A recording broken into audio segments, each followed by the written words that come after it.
necessarily don't need to have binge-worthy sessions. You can create a fantastic oyster mushroom ragu which goes into a sandwich, paired along with a decadent bacon, sweet potato and cherry tomato salad. Warm out of the oven. Don't forget to subscribe, hit on the bell icon as we get to creating this, and I'm going to show you a twisted version right at the end. 750 grams of sweet potatoes peeled and cut into large shards. Into that goes 250 grams of smoked bacon cubes along with about 100 grams of round cherry tomatoes. Now I've not cut the cherry tomatoes because I want them to blister and give out their sweetness. The trick in this salad is that each component balances off each other, creating a great combination. Into this goes a fine sprinkle of some celery sea salt and some freshly milled black pepper. All this needs is a fine drizzle of some toasted sesame oil to bring everything together. So nearly 20 to 25 mils, and now all you need to do is toss this up.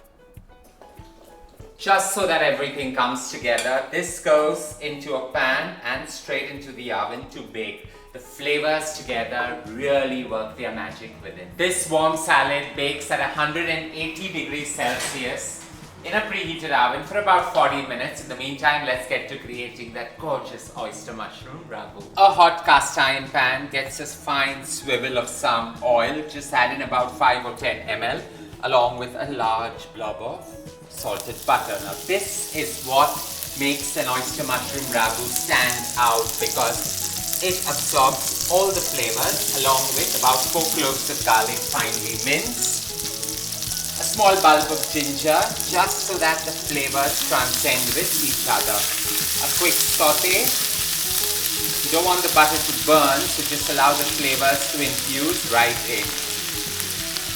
Simmering away, or rather bubbling away, in goes 2 large red onions just sliced up. Allow them to get slightly soft and translucent. With the onions getting nice and pink, you do not want them to brown, you want them to get that sweetness coming through. In goes 400 grams of oyster mushrooms just sliced up really fine. Now oyster mushrooms are one of my favorite mushrooms because they absorb any flavor that you throw at them. Don't be alarmed with the large quantity that I'm creating. While some go into the sandwich, a part of it gets pureed to form a really beautiful paste or a pate, and also forms the basis of a midweek soup for the entire family. So we're just going to toss this up. Use half for the sandwich and half for the puree.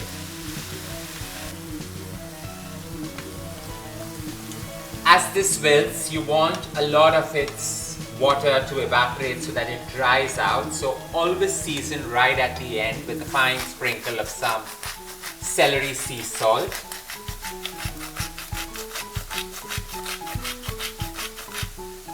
And not forgetting some freshly milled black pepper.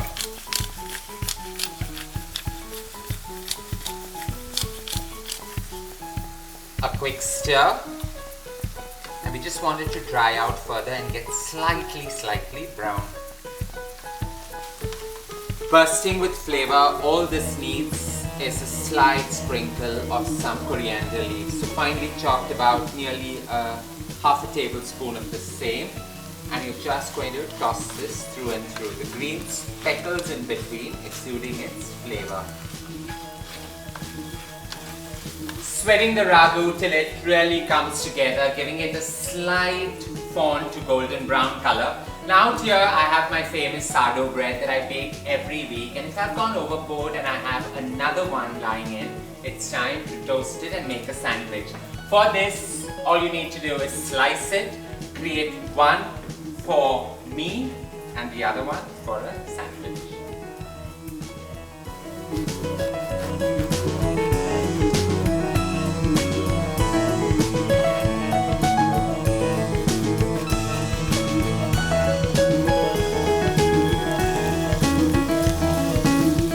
With this perfectly sauteed, and you can see how the flavors have come together, creating quite a mushy ragu. We're just going to switch off the flame and allow them to cook in that residual heat now. We're just going to toast asado, so a swirl of regular cooking oil along with about 20 grams of salted butter. As that melts, I'm going to take the 2 slices, put them in on both sides, and quickly turn them so that the butter is well dispersed through and through. I'm using my hands, please use a tong if you're uncomfortable with it. A minute on each side, these get ready to be flipped, and you don't want them to brown too much. You want them to be toasty, but at the same time have a little bit of crunch. All we're going to do is switch off the flame and lift these and set it on a plate. It's time now to create that gorgeous sandwich. With the bread ready, the ragu ready, the salad is ready too. All we're going to do is bring it out and toss in some lovely vinegar into it. Hot out of the oven, as this is still sizzling hot, I'm just going to sprinkle in some red wine vinegar to balance out the sweetness and the acidity that the cherry tomatoes have brought to it, along with a fine sprinkle of some cilantro. Now I'm cilantro obsessed, you all know that, so use any herb that takes your fancy. This is a very modern take on a salad that's so comforting and more importantly so easy to create. Now it's all about just plating the sandwich up, so it needs to have a bit of lettuce just to add that fiber content into the nutritious meal. And that ragu, a large dollop of it. Just going to take large bits of it and put it in the center.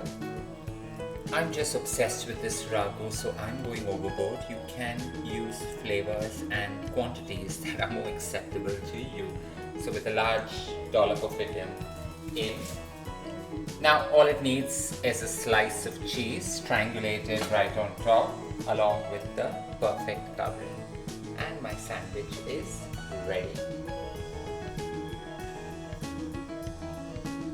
I would say this sandwich is truly a weekend binge-worthy meal.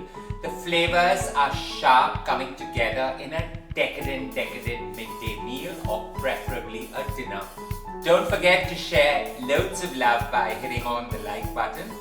Stay safe, stay blessed, and don't forget to tell me what's your favorite sandwich that we could create next.